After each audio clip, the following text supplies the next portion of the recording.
Hey, welcome. Today we're going to talk about how do you get your ad performance unstuck on Meta ads.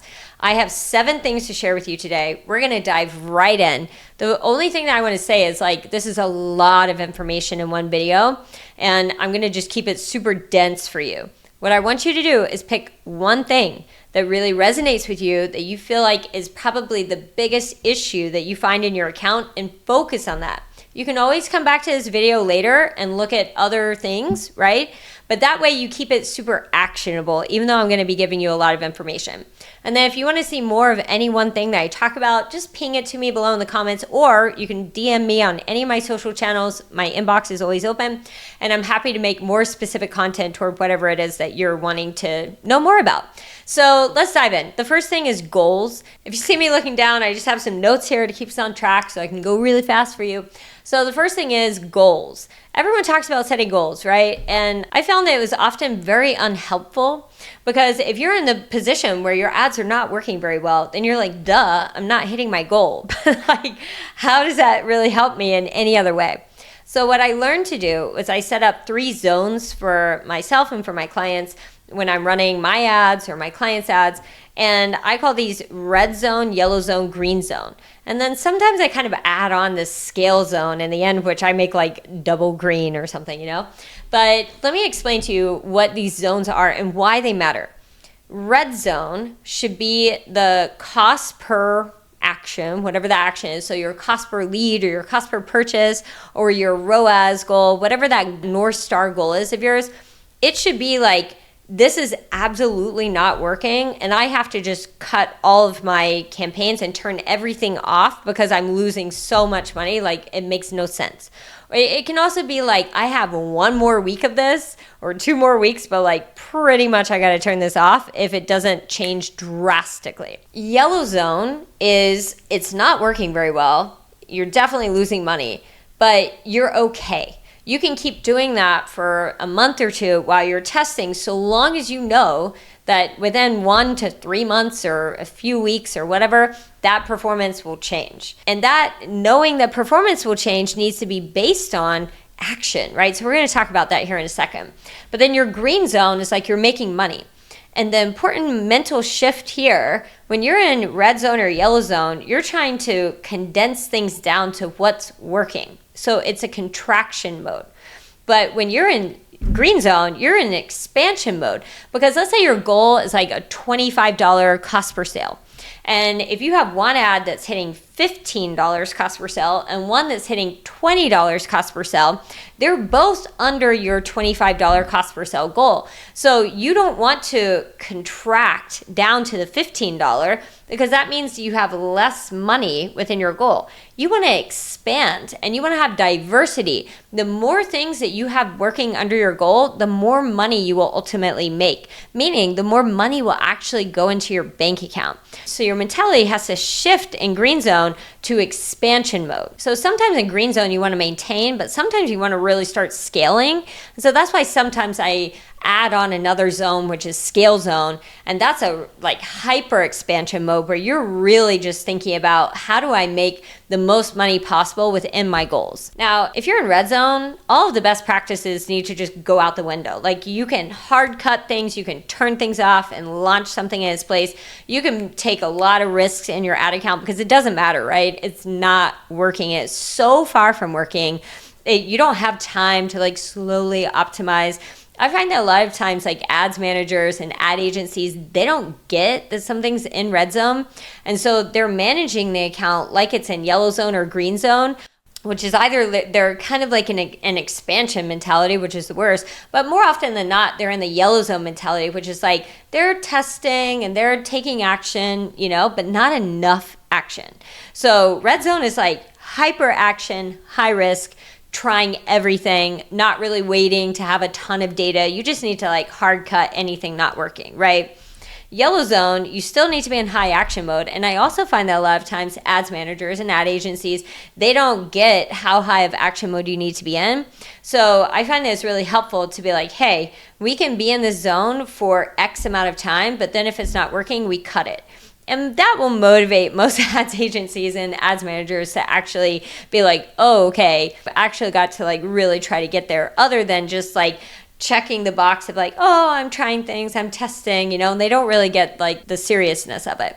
If you're managing your own account, it's also good for you to know those zones and like put yourself into the action mentality that you need to be in, and also the mentality of either contraction or expansion. So that's number one. Number two, let's talk about the levers you have to pull. A lot of people in the industry are talking about CPMs, which is like the cost of traffic. They're talking about the economy. They're talking about the cost of traffic overall going up on these ad platforms, or how these ad platforms are just like, doing whatever they want to. And by ad platforms, I mean like Meta ads, Google ads, TikTok ads. And here's the truth. None of that matters because you can't control it. So it doesn't matter. You have to focus on what you can control. So focus on the levers that you can actually pull. And the 5 levers that you can pull are your ad creative, your ad targeting, your offer, your flow, and monetizing your traffic. So I'm going to give you an example of each one of these things. Your ad creative is like your hooks, your videos, your images, your ad copy, your headlines, right? For your ad targeting, we know it's your audiences, right? You can also sometimes manipulate ad targeting with your ad, but that's pretty advanced.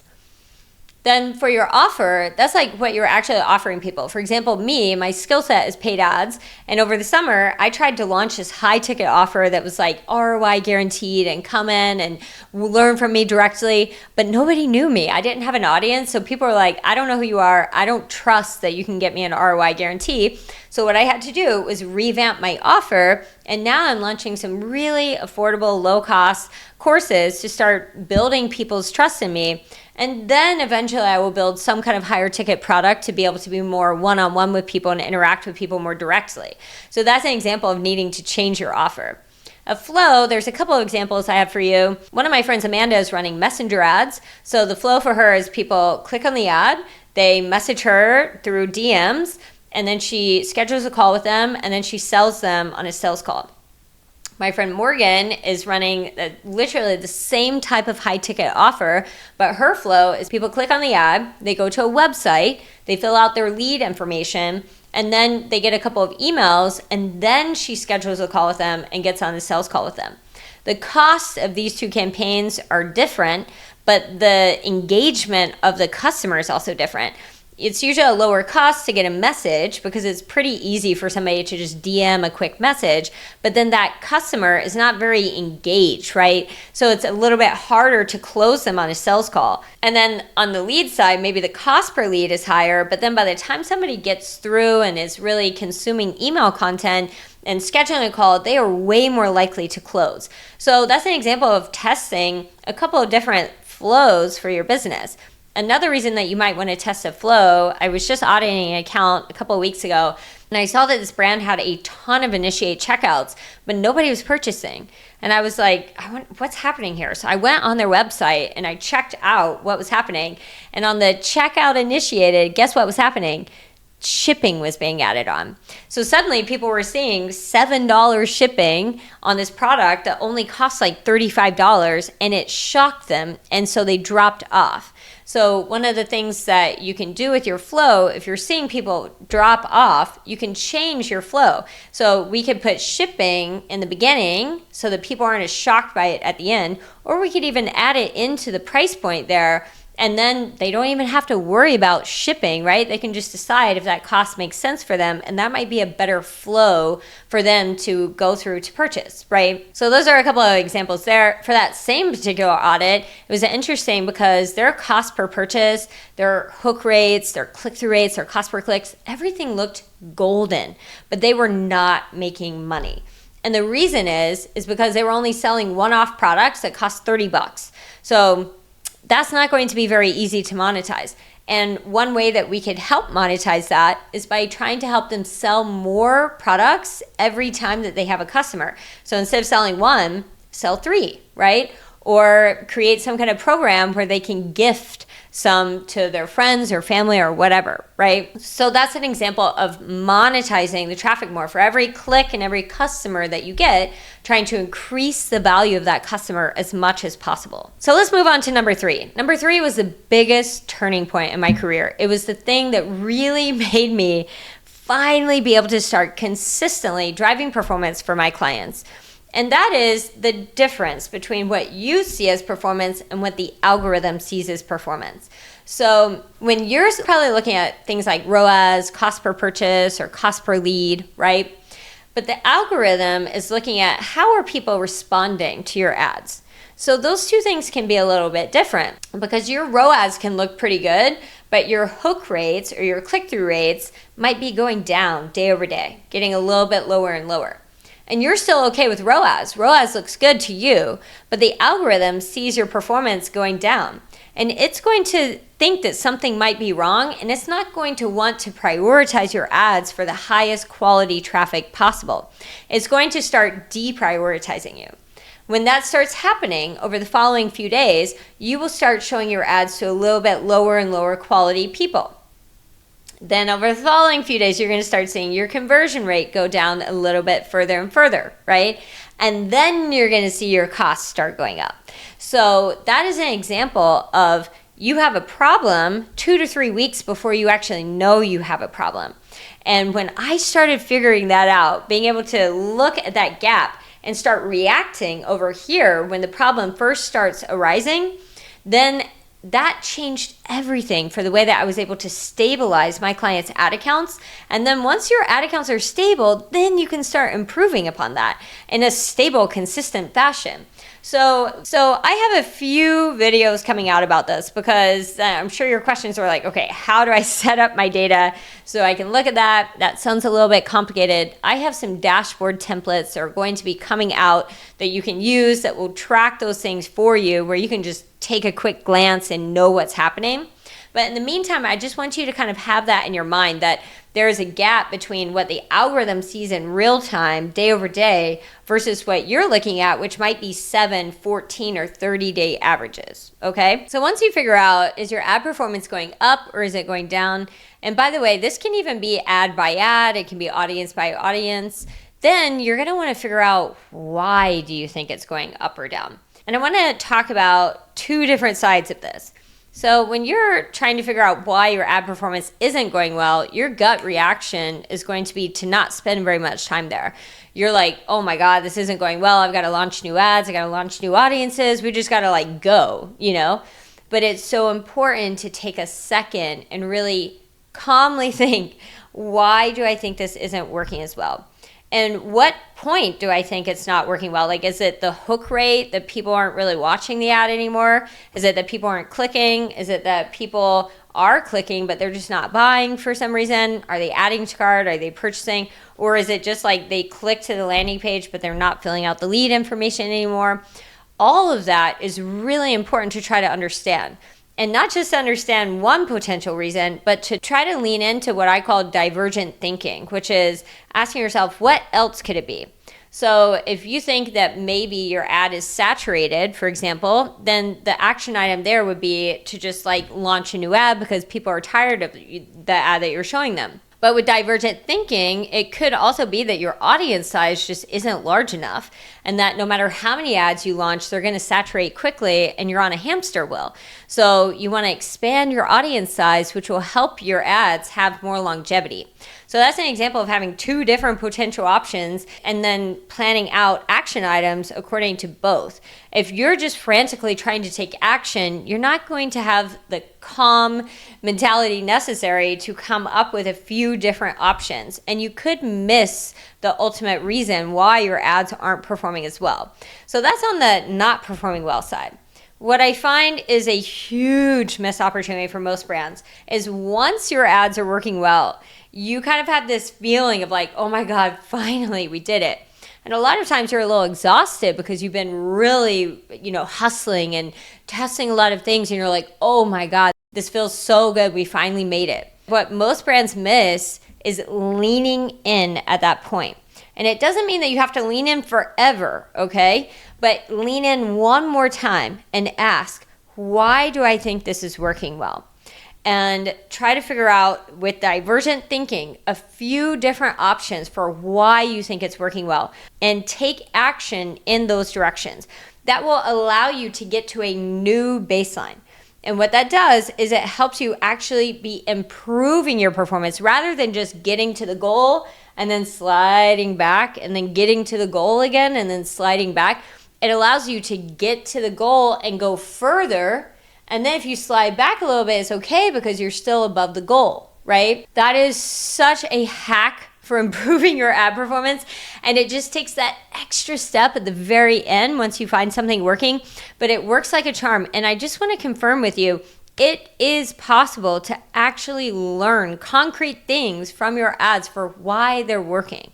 Because that was something I think back in the day, maybe why I didn't do it or why I didn't think about doing this or why I didn't push myself to do it, because I kind of had this feeling that like it wasn't even possible to really understand it all. But let me tell you, it is. It's possible to really build a strong foundation, a strong knowledge and understanding of your ads, your ad campaigns, the ad platform, and why things are working well. And that will make you so much more accurate in the future. When you're structuring new tests, you're going to be so much more accurate with hitting what's going to work and not. So I sort of dove into this a little bit early, but number 5 is iteration.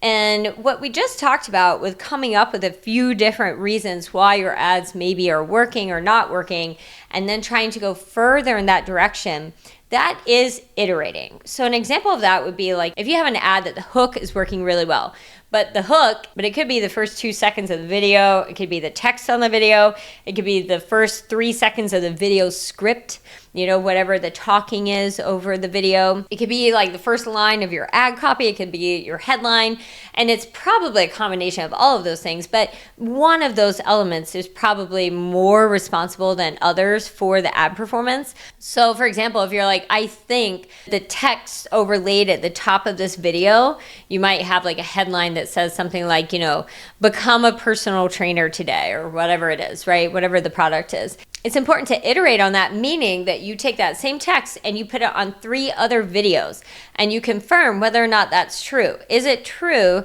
that that particular text overlaid on the videos in the very beginning increases the hook rate? And if you conclude yes, then you might say, okay, so this text must be pretty powerful. Let's see if we can incorporate it even more into the ad copy at the top, into the headline, into the video script, and maybe even at the call to action, you kind of include something about that, right? So you try leaning into the reason why you think your ads are working well. This is iteration. And then the process of iteration is launching a new ad that you think will go further in the right direction and pausing out the lowest performer. And then you wait a week or two, and then you launch new ads that go further in the direction of the highest performers, and then you pause out whatever is the lowest performer at that point. And as you iterate and optimize, this is a powerful process toward getting you toward hitting and exceeding your ad performance goals. The last thing that I want to note about iteration and optimization is you want to always start optimizing on the ad level. Just because a campaign isn't working well doesn't mean that one of the audiences or one of the ads isn't working well. So always start your optimization process on the ads level and then back your way into the audiences and into the campaign. Number 6 is how do you structure your tests? There's one big point that I want to share with you, because actually you can structure your tests in so many different ways, and there are so many different answers for how you should do this based on your particular business and your goals and how your account is being handled. So I can't really give you a cookie cutter answer on like structuring your tests. Except for if you are in red zone, you can hard cut things. Like if you are just like bleeding money, don't be afraid to just turn everything off and launch all new things. But if you are in yellow zone or you are in green zone, I want you to respect whatever the algorithm is spending the most money on. Because what that means is the algorithm has the most data on what's working and not working on that level. So let's say you have an ad and it's just getting all of the spend. And you're like, oh my God, this ad does not perform that well. Like, why? Why is the algorithm spending so much on this ad? Well, the reason is that ad has the most social proof probably, so likes, comments, and shares. And the algorithm has the most data about what's working and not working. So not only does the algorithm know who has watched the ad, they also know who hasn't watched the ad. Not only does the algorithm know who has converted, but the algorithm also knows who hasn't converted. So don't underestimate that data. It's really important data. And you always want to test against that. You don't want to cut it in almost any example. If you're in red zone, you can cut it. But every other zone, you want to test against whatever is getting that spend. Because that way you're adding to the data, you're not taking it away. And the thing is, you've already paid for that data. If you remove the data, then you literally just wasted money. But so long as you keep that data and you build upon the data, then you actually haven't wasted money. You've just been purchasing the data that you will build your account performance upon. Cool. That's the only thing I want to say about ad structure, because it's the only thing that I feel like is very much so true across the board. And then the seventh thing is always keeping in mind, what does Meta care about? This is so important. And I know sometimes it can really feel like it's you against Meta, but that is not actually true. Because Meta's goal is not just taking your money. They would absolutely go out of business within a month probably if they only cared about advertiser money. They have so much access to advertiser money. What they really care about is that people keep coming back to the platform, right? If they can get people to keep coming back to Instagram, to Facebook, to WhatsApp, to Messenger, they have a business, because they will always have eyeballs. And there will always be advertisers that want to show things to eyeballs, right? But if they lose those eyeballs, meaning that people don't want to come back to Instagram or Facebook or whatever anymore because they're just bored, like there isn't good content there for them, there's not fresh content, it's not interesting, literally Meta goes out of business, right? So it's really important to align your goals with that. And one of the biggest things that I find can really help with this is just always launching fresh content. One of the biggest things that can help with this is launching fresh content. Now, it doesn't have to be like organic, thank God. On organic traffic, you literally have to launch fresh things every single day. I've just started improving my organic Instagram, and I'm on LinkedIn, and here I am on YouTube, right? And I'll tell you, like, it's pretty exhausting every single day to put out like a really strong post. You don't have to do that on ads, but you do need to freshen up your content every week or two. And this is not just for your ad performance, like the way that people are responding to those ads. It's also so that you're aligning your goals with Meta ads, and you're saying, hey, I'm going to help you. I'm going to always have fresh options for you. If you want to spend on these, if you think that it's going to, be the best for my ad performance, go for it. And that one process, I promise you, it makes such a big difference over time. And I'm talking 6 to 12 months. If you consistently launch new options of ads, and again, not cutting anything, right? But just launching an option and then pausing out the lowest performer. Launching a new option and pausing out the lowest performer. That process over time will align your goals with Meta's goals, which is to always have fresh new things to show to people. That will help you with your ad performance a lot. So there you have it, the 7 things that can help get your ad performance unstuck. Let me know which one you think is probably your biggest problem area below, and let me know what you would like to see more content about. I'm happy to make more videos for you. Okay, I'll see you next week, same time, same place. Bye.